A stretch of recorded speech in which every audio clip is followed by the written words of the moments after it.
Yes, I actually want to refer to something that Adele said. Adele and I have crossed swords before, but I'm not attacking her. I know she has armed response. I'm scared of armed response.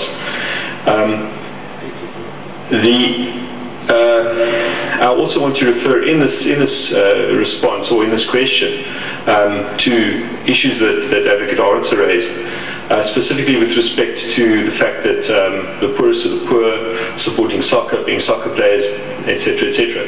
So we have this huge quantity of people out there that, and 99% of them are not regarded as legal firearm owners, as licensed firearm owners. We tend to mix up the terms illegal firearms and unlicensed firearms. I think that's not helpful. We have to move to a point where we're actually all talking about the same thing.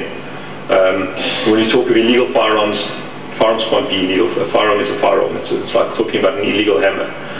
They're in unlawful possession, or they are unlicensed. Anyway, just the pedant in me demands that I make that point.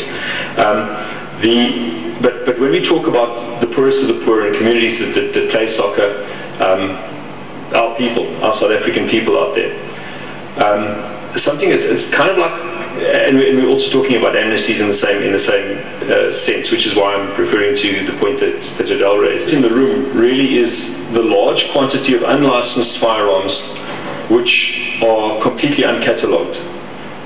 Researchers from various institutions have made attempts to enumerate these, and then they can't because they're unlicensed, they're unregulated. In the room really is the large quantity of unlicensed firearms which are completely uncatalogued. Researchers from various institutions have made attempts to enumerate these, and then they can't because they're unlicensed, they're unregulated. That can't afford armed response. That is their only defense. They're held by people, they're illegally held firearms, they're unlicensed firearms, but they're held for a purpose other than to commit crimes with. They're held for self-defense, for protection. People who live in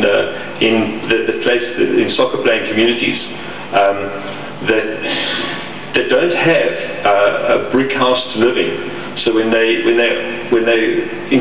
encounter the legislation and required to apply for a firearm license, they need to have a fixed place of residence. They don't have a fixed place of residence.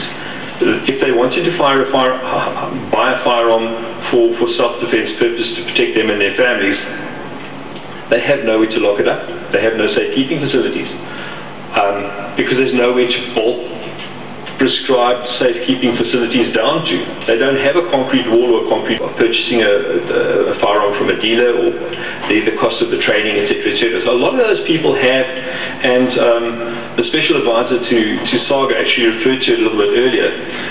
There are a lot of people that have been forced into acquiring firearms on the black market, but for legitimate purposes, to defend themselves, to protect themselves. And the numbers on those are sometimes, well, some of the research that's been done are estimated there's 7.5 million firearms, unlicensed firearms out there in the communities being used for self-defense purposes. So when we talk about an amnesty, these people have a very distinct and definite purpose for those firearms, those illegally held firearms. I'm speculating this, I don't know them, I don't. Only source of protection. They don't have any other way of protecting themselves and their families. So they're forced to become illegal.